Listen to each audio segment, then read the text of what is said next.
2 లక్షల కోసం అమ్మ బంగారు గాజులు దొంగిలించాడు. కాని ఆ తర్వాత వచ్చిన ఒక కల అతని జీవితాన్నే మార్చేసింది. హృదయాన్ని కదిలించే నల్లబాటి రాఘవేంద్రరావు గారి అమ్మ బంగారు గాజులు కథ వినండి.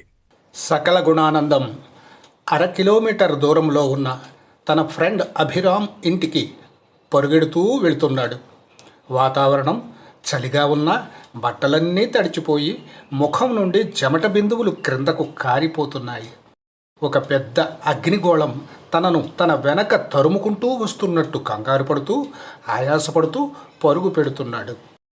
అప్పుడే నిద్రలేచి బయటికి వచ్చిన అతని దోస్తు అభిరామ్ తన కోసం వచ్చిన తన ప్రాణమిత్రుడు సకల గుణానందాన్ని చూచి కంగారు పడిపోయి, యారా మీ అమ్మకు ఒంట్లో బాగోలేదా అంటూ ఎదురెళ్ళి అడిగాడు.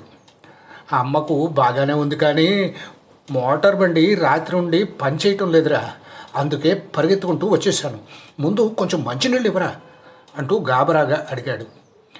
మిత్రుడు ఇచ్చిన మంచినీళ్లు తాగి ప్రశాంతపడి సకల గుణానందం, నేను నిన్న చేసిన వెధవ తప్పుడు పనికి నాకు ఈ తెల్లవారుజామున ఈ కల వచ్చిందంటావా అంటూ ప్రశ్నించాడు తన మిత్రుడిని.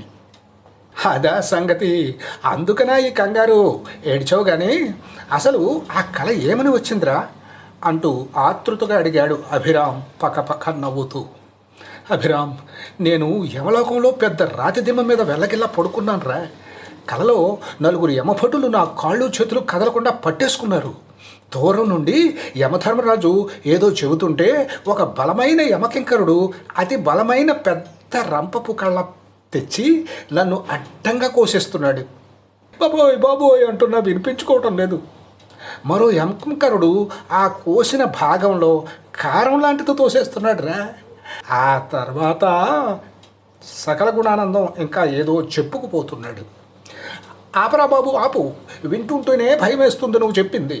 కలలోనైనా నువ్వు ఎలా అనుభవించావో, అమ్మో అమ్మో.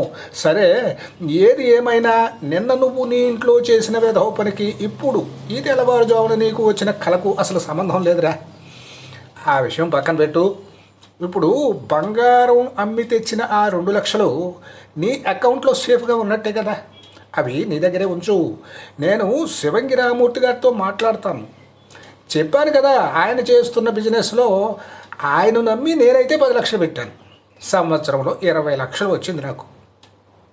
కనీసం నువ్వు 2 లక్షలు పెట్టకపోతే ఆయన ఒప్పుకోడని నీకు చెప్పాను. నీ దగ్గర 1 రూపాయి లేదన్నావు.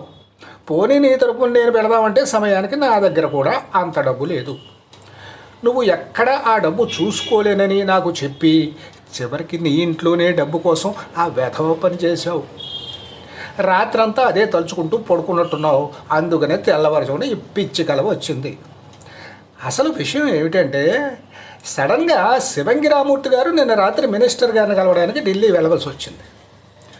వచ్చిన వెంటనే వెళ్ళి కలుద్దాంలే, మంచి ముహూర్తం సమయంలోనే ఆయన కూడా ఎవరి దగ్గరైనా అమౌంట్ తీసుకుంటాడు. ముందు నువ్వు ధైర్యంగా ఉండు.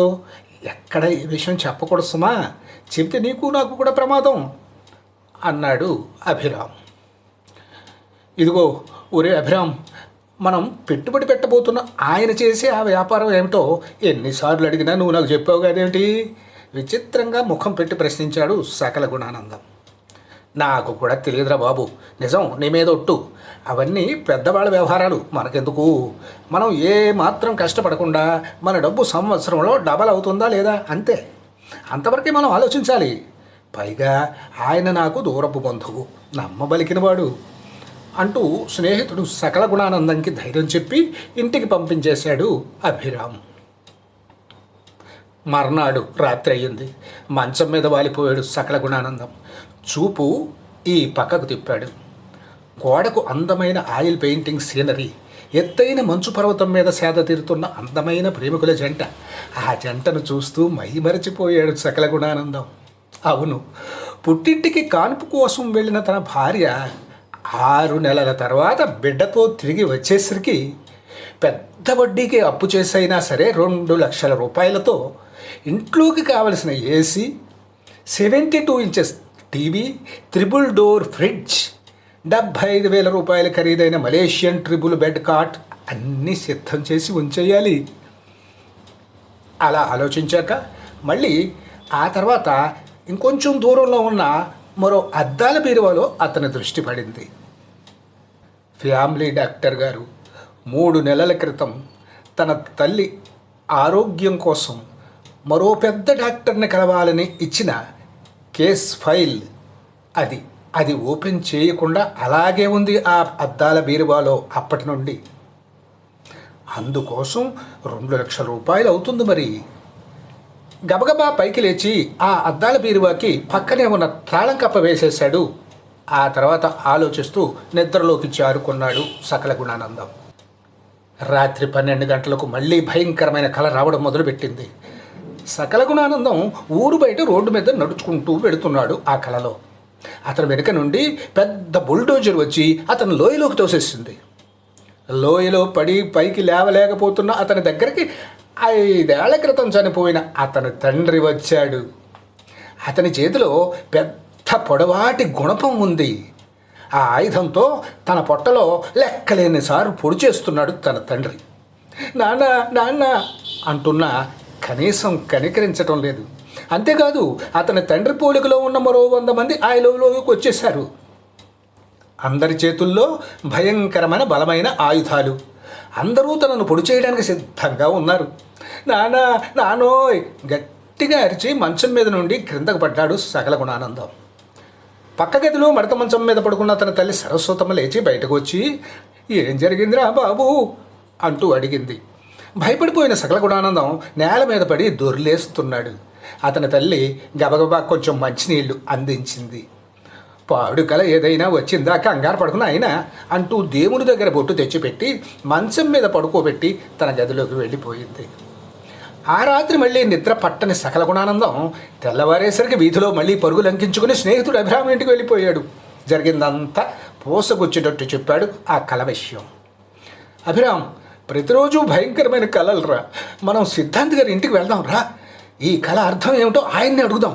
నేను చచ్చిపోతానేమో అన్నంత భయంగా ఉందిరా అంటూ కొంచెం దూరంలో ఉన్న సిద్ధాంతి రామం పంతులు గారి దగ్గరికి బలవంతంగా తీసుకెళ్లాడు అభిరాముని. అంతా విన్న సిద్ధాంతి రామల పంతులు గారు పక్కున నవ్వాడు.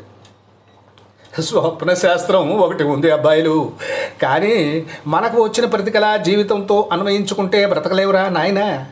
మొన్న ఆ మధ్య నేను ఏనుగు మీద ఊరేగుతున్నట్టు కల వచ్చింది. సంవత్సరము నుండి చూస్తున్నాను, ఏనుగు లేదు, ఎలక పిల్ల లేదు, జింక పిల్ల లేదు. నేను చెప్పేది ఏమిటంటే జాగ్రత్తగా వినండి. ఈ విషయంలో పూజలు పునస్కారాలు ఏమీ వద్దురా నాయన. కానీ మనం ఎవరి పట్లనైనా తప్పుడుగా ప్రవర్తిస్తుంటే జాగ్రత్తగా వినండి, అది గ్రహించి మానసికంగా మనం కొంచెం మారితే కాస్త ఉపశమనం కలగవచ్చు. ఈ సకల గుణానందం గారి పేరు గోత్రం నాకు తెలుసు గనక గుడిలో ఈశ్వరుడికి అభిషేకం చేసేటప్పుడు ప్రార్థిస్తానులే, వెళ్ళండి అంటూ పంపించేశాడు రామం పంతులు గారు. ఒరేయ్ సకల గుణానందం, నువ్వు ప్రతి నిమిషం నన్ను ఇలా ఏడిపించుకు తినేటట్లయితే నువ్వు అసలు ఈ బిజినెస్లోనే చేరవద్దు. నువ్వు ఇప్పుడే కోటీశ్వరుడు అయిపోయినట్టు ఫీల్ అయిపోయి అందరినీ నీ అధిపత్యంలో పెట్టేసుకున్నట్టు భ్రమలో పడిపోయి ప్రతిరోజు ఆలోచిస్తూ పడుకుంటున్నావు. అందుకనే ఇలాంటి వ్యవహారాలు నీకు వస్తున్నాయి అనుకుంటున్నాను. ఎప్పటికైనా మంచిపోయింది లేదు. నీ డబ్బు నీ దగ్గరే ఉంది కనుక బాగా ఆలోచించుకోరా బాబు, ఇది అసలే డేంజర్ వ్యాపారం అంటూ తన మటుకు తాను ఇటు వెళ్ళిపోయాడు అభిరామ్. సకల గుణానందం మళ్ళీ తన ఇంటి దారి పట్టాడు నీరసంగా. 2 రోజులు గడిచింది. తను పెట్టుబడి పెట్టబోయే కొత్త వ్యాపారానికి మంచి ముహూర్తపు రోజు ఎల్లుండే అని మిత్రుడు అభిరామ్ గతంలో చెప్పడంతో ఆ రాత్రి కూడా మంచం మీద పడుకుని కొత్త వ్యాపారం ద్వారా కోటేశ్వరుడు అయ్యాక తన బంగారపు భవిష్యత్తు జీవితం గురించి మధురమైన పగటి కలలు కనడం మొదలుపెట్టాడు సకల గుణానందం. ఎప్పటిలాగే రాత్రి సరిగ్గా 12 గంటలకు మళ్ళీ భయంకరమైన కల రావడం మొదలుపెట్టింది. ఈసారి సకల గుణానందంని ఒక బంతిలా చేసేసి పిచాచాలు తెల్లవారులు బంతి ఆట ఆడుకుంటున్నాయి. మొత్తానికి తెల్లవారింది. సకల గుణానందం గుండె లబ్ డబ్ అంటూ కొట్టుకోవడం లేదు. ఇప్పుడు ఢామ్ ఢామ్ అని బాంబులు పేలుతున్నట్టు కొట్టుకుంటుంది. సకల గుణానందం ఎవరితో మాట్లాడకుండా జేబులో కొంత డబ్బు కుక్కుకొని పరుగున ఊరు బయటకు వెళ్ళిపోయాడు. మంత్రతంత్రాలలో పేరు పొందిన ఫకీర్ తాతకు ఈ 4 రోజుల్లో జరిగింది చెప్పాడు. ఫకీర్ తాత చాలాసేపు ఆలోచించి, గురు నువ్వు త్వరలో చచ్చిపోతావని నా కన్నపిశాచి చెప్తుందిరా. రేపు తిథులన్నీ సమకూరుతాయి. నీ జాతకాన్ని అష్టదిగ్బంధనం చేసి పాడేస్తాను. ఖర్చు 2 లక్షలు కంపల్సరీగా అవుతుంది. ఆలోచించుకుంటే డబ్బు పట్టుకురా పో అంటూ తన క్షుద్ర పూజలో నిమగ్నమైపోయాడు ఫకీర్ తాత. ఏడుస్తూ నీరసంగా ఇంటికి వచ్చేశాడు సకల గుణానందం. అతని తల్లి తన కొడుకు ఏదో పని మీద బయటకు వెళ్ళాడు, వస్తాడులే అనుకుని ఎప్పటిలాగే గుడికి వెళ్ళిపోయింది. సకల గుణానందం ఆలోచనలో పడ్డాడు. ప్రశాంతంగా కూర్చొని ఆలోచించడం మొదలుపెట్టాడు. 4 రోజుల క్రితం శివంగి రామమూర్తి గారితో వ్యాపారం కోసం తన మిత్రుడు 2 లక్షలు అడిగాడు. ఆ డబ్బు తన దగ్గర లేకపోవడంతో 2 లక్షల కోసం తన ఇంటిలో తనే దొంగ పని చేయవలసి వచ్చింది. ఆ తప్పిదమే, ఆ వెధవ పనే, ఆ పాపపు పని ఆలోచనే ఇలా భయంకరమైన కలల రూపంలో కట్టి కుడుపుతుందేమో ఈ 4 రోజుల నుండి. తన దగ్గర బంగారం అమ్మగా వచ్చిన 2 లక్షల రూపాయలు శివంగి రామమూర్తి గారి బిజినెస్లో పెట్టకుండా ఇప్పుడు ఈ మాత్రకుడికి ఇచ్చేస్తే తన ప్రాణం రక్షించుకుంటే, అమ్మో, ఆ తర్వాత మళ్ళీ ఇలాంటి కలలు రావు అన్న గ్యారంటీ ఏమిటి? ఆ ఆలోచన తీసి పక్కన పడేస్తే, పోనీ రామం పంతులు గారు, సిద్ధాంతి గారు చెప్పినట్టు తను 4 రోజుల క్రితం చేసిన వెధవ పనిని సరిదిద్దుకుంటే సరిపోతుందేమో. అలా మానసిక మార్పుతో ఒక నిర్ణయానికి వచ్చిన సకల గుణానందం 4 రోజుల క్రితం తన ఇంటిలోనే తను చేసిన తప్పిదాన్ని సరిదిద్దుకునే దిశగా తన అకౌంట్లో ఉన్న 2 లక్షల రూపాయలతో దూరపు టౌన్లో ఉన్న గోల్డ్ మార్కెట్కి ఈరోజే వెళ్ళి తన వ్యాపారం కోసం తన ఇంట్లోనే దొంగిలించి అమ్మేసిన అమ్మ గాజులు మళ్ళీ కొనేసి రాత్రికి వచ్చి అమ్మ బీరువాలో ఎప్పటిలాగే భద్రంగా పెట్టేసి అమ్మ పెట్టింది కొంచెం తిని పడుకున్నాడు ఆ రాత్రి. అయితే ఆ రాత్రి ఎలాంటి పాడు భయంకరమైన కళ రాలేదు సకల గుణానందంకి. కానీ ఒక బంగారం లాంటి కళ వచ్చింది. ఆ కళలో హంసలు పయనించే సరోవరంలో తను హంసల గుంపుల మధ్యలో హంసతూలికా తల్పం మీద పడుకున్నట్టు, నెమళ్ళు తన అందమైన పెంచాలతో చల్లగా తనను విసురుతున్నట్టు. అబ్బా, ఎంత అందమైన కళ! తెల్లవారిపోయింది. అమ్మ అప్పటికే లేచి తలారా స్నానం చేసి ప్రసాదం చేసి దేవునికి పూజ చేస్తుంది. తను నిద్రలేస్తే తన నోటిలో పెట్టి తనను ప్రేమతో దీవించడానికి. సకల గుణానందం తన దినచర్యలన్నీ పూర్తి చేసుకుని దేవుని మందిరంలోకి వచ్చాడు. అమ్మ పక్కనే కూర్చున్నాడు. సరస్వతమ్మ దేవుని దగ్గర కుంకుమ తీసి కొడుకుకు బొట్టు పెట్టి అక్షంతలు వేసి దీవించి దేవుని ప్రసాదం గోరు ముద్దలుగా చేసి తన కొడుక్కు తినిపించింది. ప్రేమగా అతని నుదుటి మీద ముద్దాడింది. అమ్మ ప్రేమాభిమానాలకు చలించిపోయాడు సకల గుణానందం. అమ్మ, నేను తప్పు చేశానమ్మా. డబ్బు సంపాదించడం కోసం, గొప్పవాడిని కావడం కోసం పక్కదారి పట్టాలని నిర్ణయించుకొని 2 లక్షల రూపాయల కోసం 4 రోజుల క్రితం నీ బీరువాలో ఉన్న నీ 2 బంగారపు గాజులు దొంగిలించి అమ్మేసిన మూర్ఖుడిని, దుర్మార్గుడిని అమ్మా నేను. కానీ అప్పటి నుండి భయంకరమైన జీవితాన్ని అనుభవిస్తున్నానమ్మా. అయితే ఈ రోజు నుండి నిజాయితీగా కొత్త జీవితంతో బ్రతకాలని తీర్మానించుకున్నాను. నీ బీరువాలో నువ్వు పెట్టిన చోటే భద్రంగా నేను ఉంచేసిన ఆ బంగారు గాజులు వేసుకుని నువ్వు ఇల్లంతా తిరుగుతుంటే ఎంత ఆనందంగా ఉంటుందో ఊహించుకున్నానమ్మా. నా ఆశ తీర్చమ్మా అని అమ్మ కాళ్ళు పట్టుకుని అందామనుకున్నాడు సకల గుణానందం. కానీ సిగ్గుతో బిక్క చచ్చిపోయి అనలేకపోయాడు. ప్రేమగా గాజులు తెచ్చి ఆమె చేతులకు తొడగలేకపోయాడు. ఆమె కళ్ళల్లోకి చూడలేకపోయాడు. నీ పాదాలకు నమస్కారం తల్లి అని పాదాలు పట్టుకొని అనలేకపోయాడు.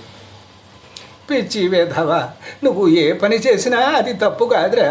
తప్పుగా ఉండకూడదనే నీకు సకల గుణానందం అని పేరు పెట్టాను అని ఆమె అన్నట్టుగా అనిపించింది సకల గుణానందంకి. ఈ వయసులో ఇప్పుడు నాకెందుకురా ఈ బంగారపు గాజులు, అందుకనే బీరువాలో పెట్టేశాను.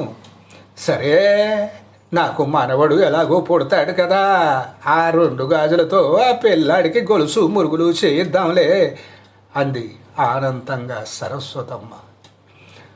అమ్మా, ఈ మాయా ప్రపంచం, మాయా ఆశ జీవితం నాకొద్దు తల్లి. నిద్రలేని భయంకరమైన పీడ కలల రాత్రులు అసలు వద్దమ్మా. ఈ రోజు నుండి అమ్మ ప్రేమతో బ్రతకాలని ఆశపడుతున్నాను. కోట్లు ధనం నాకు వద్దు, అమ్మ చేతి గోరు ముద్దల ప్రేమ ధనం నాకు చాలమ్మా. అమ్మా, అమ్మ, నన్ను ఇంకొక్కసారి నుదుటి మీద ప్రేమగా ముద్దు పెట్టుకోవా? అమ్మ ముఖంలోకి ప్రేమగా చూస్తూ అడిగాడు సకల గుణానందం.